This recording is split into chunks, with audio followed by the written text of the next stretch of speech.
How many times have you heard someone say, "Oh, I didn't mean to do that"? How many times have you said that yourself?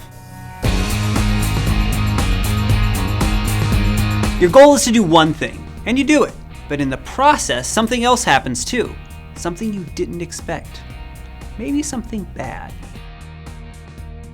It's called the law of unintended consequences. We're all familiar with it. And as we grow up, we learn that before we do something, it's a good idea to think ahead to what might happen as a result.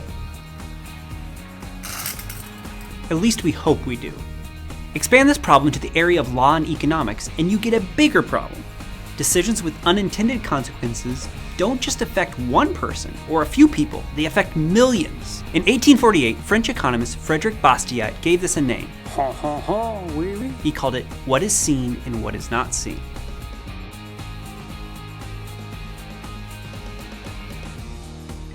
Bastiat's classic example is that of a broken window. It goes like this. A shopkeeper's son accidentally breaks the shop's window, which means the shopkeeper has to pay the window maker $6 for a new one. If you're a bystander just looking at this and not thinking too much, you might say, the broken window has generated economic activity. Now the window maker has $6. That's the seen. But what about the unseen? If the window hadn't been broken, what could the shopkeeper have done with the $6? Maybe he could have bought a blueberry pie. Yum. What's that, you say? Now the pie maker has $6 instead of the window maker, thus making the whole thing a wash? Hold on.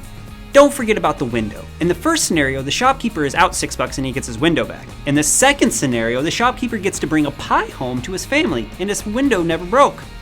He is ahead by one pie. Yum. So you see the broken window and you think maybe it was a good thing because it generated economic activity until you think about the unseen stuff. Unfortunately, government doesn't always think about the unseen.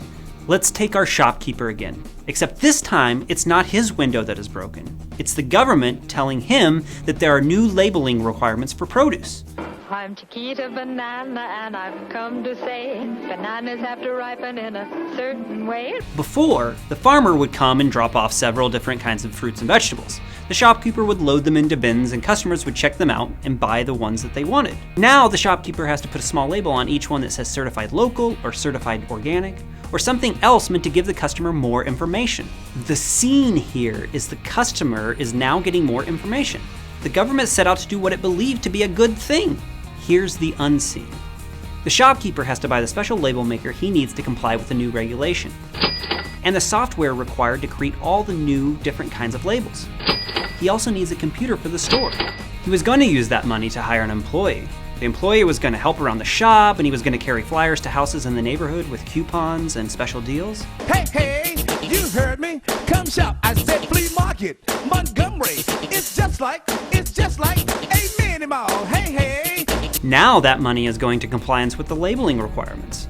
What's more, the labeling takes the shopkeeper's time. So now, not only does he not have the employee to help him, he doesn't even have the time to deliver those flyers himself. He's out time, money, and the extra business he might have gotten. The person he was going to hire, but didn't, is out of a job opportunity. The shopkeeper doesn't have enough money to comply with the regulation. But guess who does have enough money?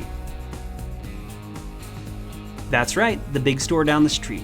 They have enough money to buy labeling equipment and hire someone to do the labeling, because this new government regulation is not as much of a strain on them. They are able to do more marketing and stay open later. They get bigger and bigger, and the shopkeeper struggles to keep up.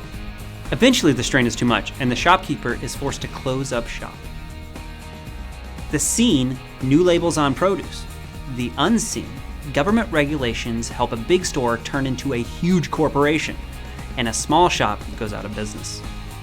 Now you see it, now you don't.